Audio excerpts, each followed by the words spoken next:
Halo, Hai, ketemu lagi bareng saya Harnas. saya Irfan Katahuria, masih di Indonerd. Oke, kita sekarang membahas mengenai masih food waste ya. Iya, Food waste. food waste. Gua pernah lihat di TikTok, Van. Jadi orang ini kerja di bakery kayak donat gitu loh. Terus dia tuang apa sehari itu kan waste-nya kan banyak banget karena udah di display ya. Iya, Udah di display terus nggak boleh dipakai lagi. Lu lihat dia kasih satu karung gitu. Mau diapain nih gitu. Oke. Sebagai orang kimia kan kita mikir mau diapain ya gitu. Satu-satunya yang bisa itu adalah difermentasi. Karena itu kan karbohidrat ya. Iya. Jadi kalau dimasukin ke air, dikasih ragi, fermentasi, ambil alkoholnya masih bisa lah buat cuci tangan atau buat cuci mulut. Gitu. Karena tidak mungkin itu jadi peyem donat. Nggak mungkin, iya. Jadi dia dipakai karbonnya, dipakai karbohidratnya aja. Itu masih Iya, karbohidrat iya, kan. iya, Terus masih, gulanya masih. banyak lagi. Betul. Jadi bisa di ini. Iya. Bentar lagi ada Gue itu apa? pernah tuh melakukan itu. Jadi di Tangerang ini ada pabrik sirup gitu. Terus kita main-main ke sana. Terus gue bilang, Mas kalau yang expire gimana? Oh kita recall, kita tarik balik ke pabrik. Terus diapain? Ya kita musnahkan, ya kan, jaga kualitas. Nggak mungkin dong kita campur ke sirup yang baru kan, itu udah expire, kita musnahkan. Tapi nggak banyak kok mas gitu, nggak banyak teh berapa? Terus dia buka gudangnya tuh, oh banyak ini.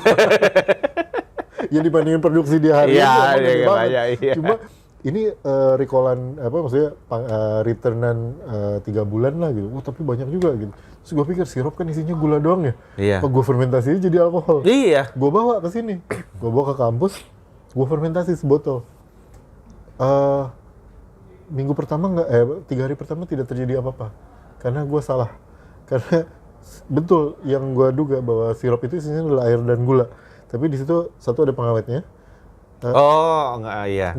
Jadi ragi gue mati. Iya, raginya mati. Tapi nggak apa-apa, itu kan gue bisa overage ya, gue tambahinnya Iya, banyak-banyak. tambahin, Nanti juga iya. kan akan kelewat tuh batas pengawetnya. Pengawetnya baik alami maupun yang synthetic chemicals ya. Terus yang kedua, gue kelupaan juga bahwa isinya adalah air dan gula saja, tidak ada nutrisi lain. Jadi harusnya gue tambahin nutrisi. Begitu gue tambahin nutrisi, jos banget. Oh, Jadi yes. itu alkohol dengan aroma mocha. Boleh juga. Tapi memang fermentasi itu banyak membantu sih, Van. Gue pernah ketemu sama satu orang dari Garut, ya.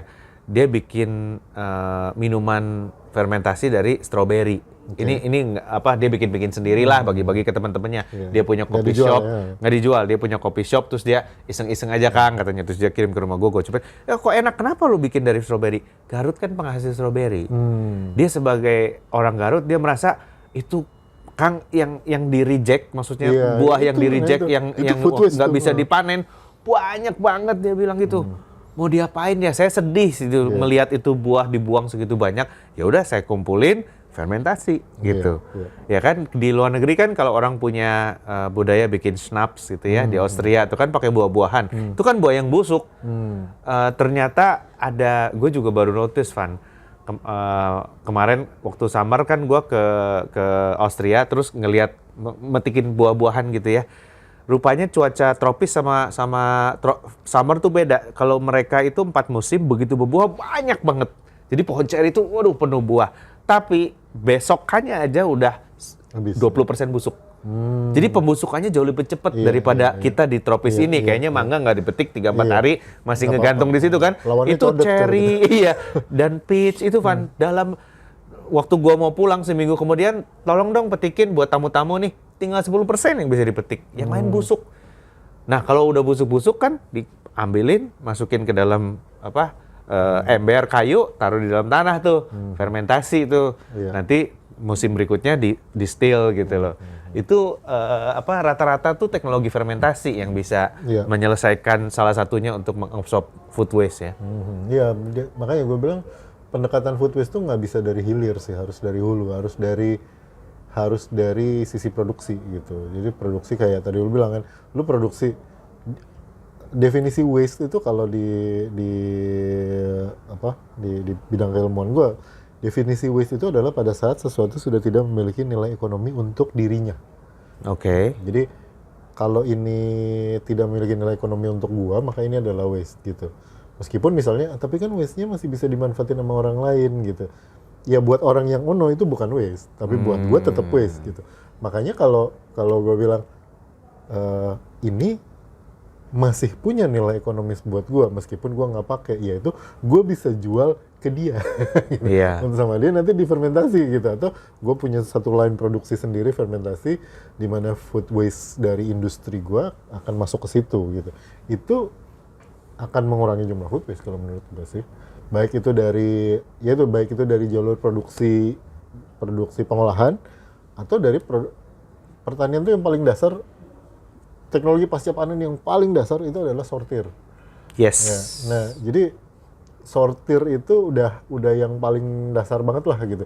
Nah, dan itu udah ada food waste-nya. Ini lo bilang tadi yang disortirin yang kurang gede lah, yang menyon lah segala macam itu kan nggak masuk ke pasar tuh. Nah, itu jadi food waste kalau dibuang begitu saja. Jadi waste karena nggak ada nilai ekonominya buat gua. Gua petani, gua sorting, ini nggak ada nilai ekonominya, dijual juga nggak bisa gitu. Tapi begitu misalnya ada yang mau beli, Pak itu yang miring-miring, yang merahnya nggak rata, yang ininya gini, kita belilah. Nah, ada nilai ekonominya kan buat gue, nggak jadi waste. Gitu. Jadi menurut gue harus dari teknologi, artinya kenapa orang mau beli, karena dia tahu mau diapain. Nah, untuk tahu mau diapain ya baliknya ke teknologi kan. Ya tadi lu ngerti fermentasi, ya lu bisa ambil barang gitu dari orang. Sehingga orang itu tidak menjadikan itu waste karena lu bayar. Kecuali kalau lu mungut kan buat dia tetap nggak ada nilainya. Iya, betul. Gitu. Teknologi apa lagi, Van, yang bisa mengurangi food waste? Kalau itu tadi mengolah yang waste-nya ya. Iya. Kalau satu lagi kalau menurut gua adalah ya memang mengurangi waste dari awal. Jadi contoh sederhana, kita tadi ngomongin tadi apa episode kemarin ya. Pokoknya kita ngomongin tentang bakery dan donat gitu ya, toko bakery dan donat.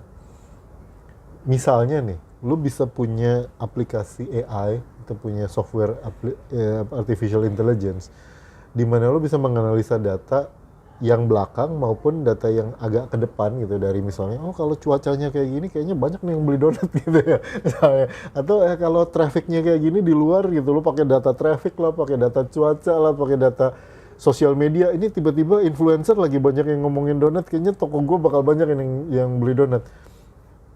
Lu produksi lebih banyak. Tapi begitu misalnya, sepi ini, hujan, ini segala macam, lu bikin jangan banyak-banyak. Itu bisa, Van.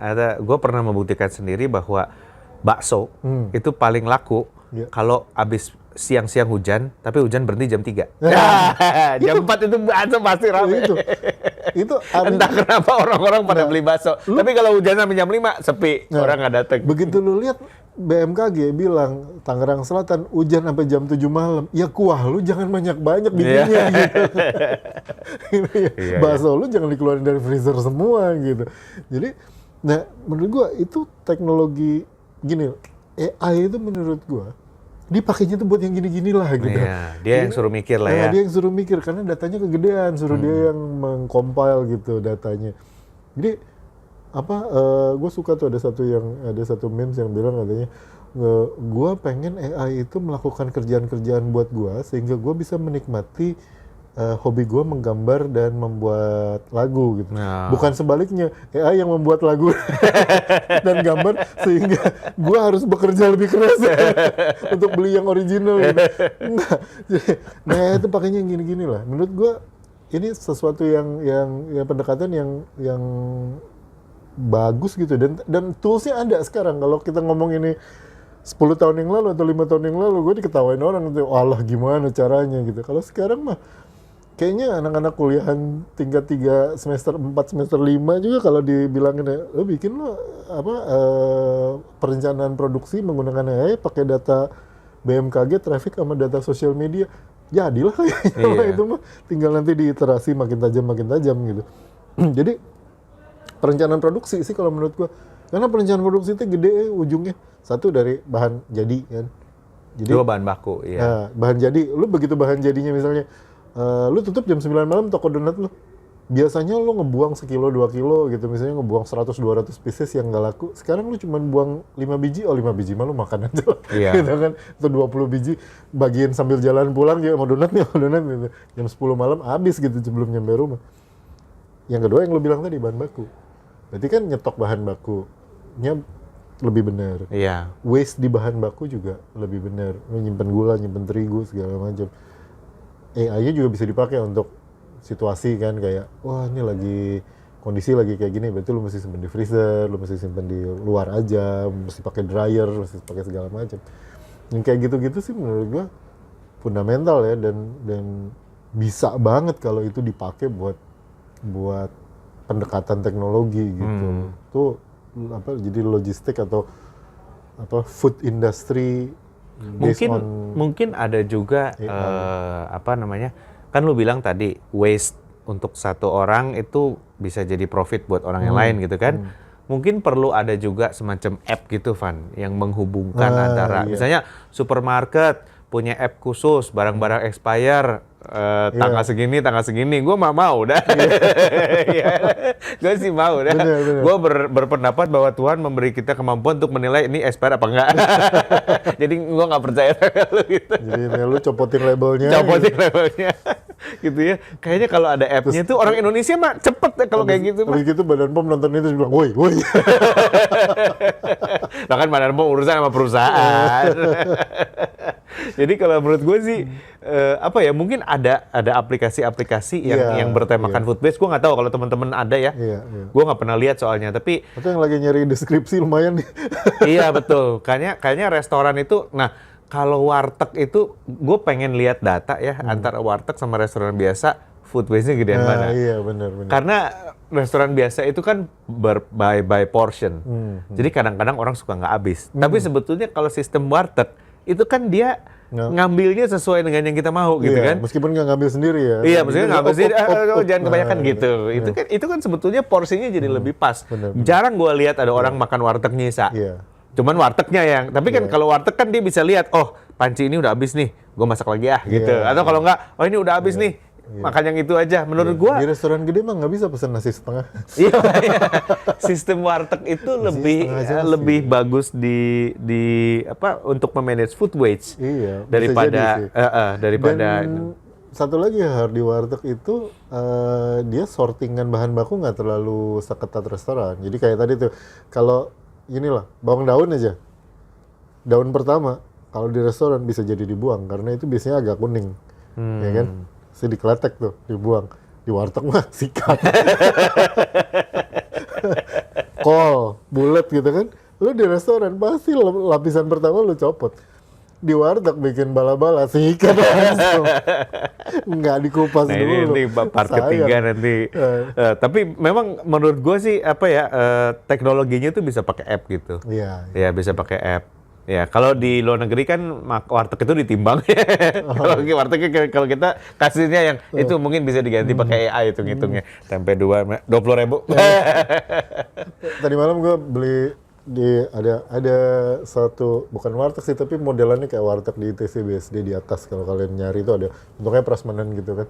Ngambil bungkus gitu, ngambil nanti di ujung kan kasir gitu. Terus dia 15 20 gitu. Cuma kan porsinya kan tergantung gua nyerok kan. Nah pas di ujung tuh ada ati ampela nanggung gitu. Gue nanya dong ini seporsi segimana nih? Sesendok, 2 sendok. Terus sama abangnya bilang semaunya bapak aja lah. Nanti kita yang tentuin harganya. Segini bapak masih mau ambil aja. Udah semua aja deh ya. Ini semua kan itu bisa diganti AI apa enggak sih nggak tahu itu. Agak canggih itu algoritmanya. Tapi itu terus kalau dia lihat kuliah mahasiswa lebih murahin dari kita itu mengurangi food waste karena kalau misalnya portioning kan nanti akan nyisa tuh beberapa potong ati ampela yang nggak keambil yang kemudian nggak bisa dijual ke porsi berikutnya karena kekecilan gitu. Betul. Terus restoran Padang yang saji itu juga mengurangi food waste tuh Van. Sebab kalau yang disajikan gitu kan. Sebab kalau lu ambil setengah bayarnya sama. Jadi mending habisin. Jadi kan nggak ada waste. Sementara yang ini bisa dijual lagi ke orang lain. Ya, kalau potongan ya lu ambil 1 lu bayar 1. Iya, betul. Tapi kalau satu yang piring nggak ada potongannya lu colek sedikit bayar. Jadi lebih baik dihabisin gitu kan. Lebih baik dihabisin gitu. Nah ini kita perlu banyak-banyak teknologi, tapi kayaknya Indonesian wisdomnya nih penting, Man. Iya, Indonesian wisdom, apa yang bisa kita Apa buat. yang bisa teknologi Indonesia, apa dari sisi pandang Indonesia gimana tuh mengenai menghandle food waste Sama ini? di rumah. Nah, sama di rumah. Kita bahas di episode berikutnya. Ya, saya Harnas. Saya Irfan Katawiria. Bye. Ah, pas. 15. Berikutnya